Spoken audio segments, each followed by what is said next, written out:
दोस्त, आज मैं एक ऐसे स्टूडेंट के बारे में बताने जा रहा हूँ जिसे सिर्फ और सिर्फ एक गलती की वजह से इसे जिंदगी भर पछताना पड़ा।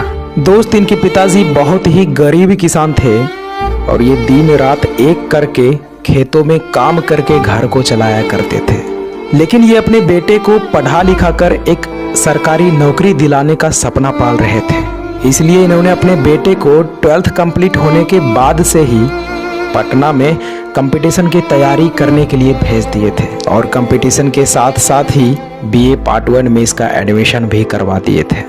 ये लड़का भी अपने कैरियर को लेकर बहुत सीरियस था, लेकिन कुछ दिन तैयारी करने के बाद इसे पटना का हवा लग जाता है और लाल पीला हरा के चक्कर में फंस जाता है और टाइम वेस्ट करने लगता है। अब आप तो समझ ही गए होंगे कि मैं क्या कहना चाह रहा हूँ। ये लड़का दरअसल प्यार के चक्कर में पड़ गया था। और दोस्त, मैं क्या बताऊं, इसके बाद इसका पढ़ाई के प्रति सीरियसनेस लेजीनेस में बदल जाता है। इसे लगने लगा कि यार अभी तो मेरे पास बहुत समय है, अभी तो ग्रेजुएशन कंप्लीट होने में 3 साल बाकी है और मैं तैयारी तो 6 महीने में ही कर दूंगा, क्योंकि कोर्स 6 महीने का ही होता है।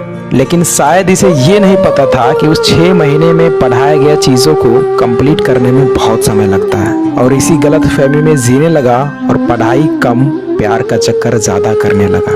हालांकि बीच बीच में इसे रियलाइज़ होता था कि मैं गलत कर रहा हूँ, लेकिन दोस्त, इस चक्कर में जो एक बार पड़ जाता है ना, वो इतनी आसानी से बाहर नहीं निकल पाता है। ये जीवन की सच्चाई है, जितना जल्दी समझ लो उतना ही बेहतर होगा।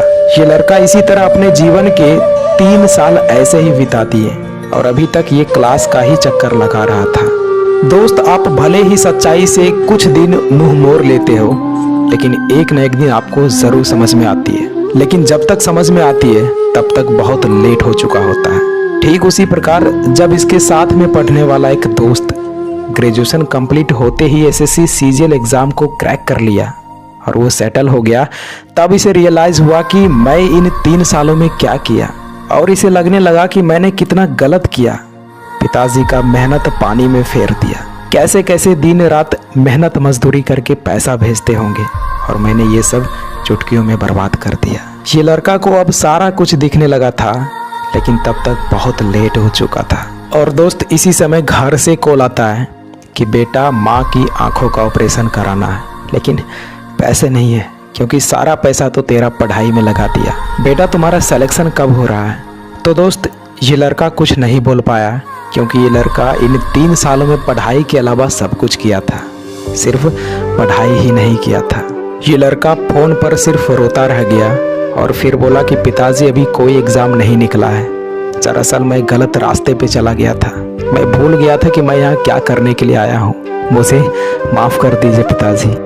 दोस्त, इतना बात सुनकर इनके पिताजी शॉक्ड हो गए और सोचने लगे कि मैं क्या सोच रहा था और क्या पाया। मैं ये सोच रहा था कि अब दुख की घड़ी बहुत जल्द ही खत्म होगा, लेकिन सारा उम्मीद पे पानी फेर दिया।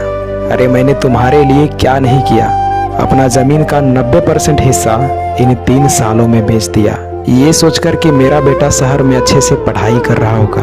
लेकिन तुमने जो कर दिखाया ना, अब लग रहा है कि सारा सेक्रीफाइसेस व्यर्थ चला गया। अरे बेटा, सोचो उस माँ पे क्या बीतेगी जो माँ अपनी आंखों का ऑपरेशन नहीं करा रही थी, बोलती थी कि बेटा सेट हो जाएगा ना तो मैं ऑपरेशन करा लूँगी, और तुम बहुत अच्छा किया बेटा, बहुत अच्छा।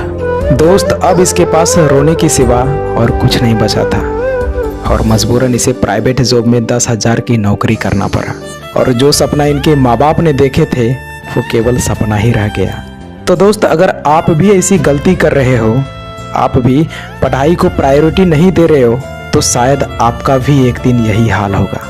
कड़वी है लेकिन बहुत सच है। इसलिए दोस्त, समय रहते खुद में सुधार कर लीजिए, क्योंकि समय के पास इतना वक्त नहीं है कि वो आपको दोबारा समय दे सके। तो दोस्त, ये स्टोरी मैं अभी के जनरेशन को देखते हुए तैयार किया है। आई होप इस स्टोरी से आप लोगों को बहुत मोटिवेशन मिला होगा। तो दोस्त, अब मिलते हैं किसी नेक्स्ट वीडियो में, तब तक के लिए जय हिंद, वंदे मातरम।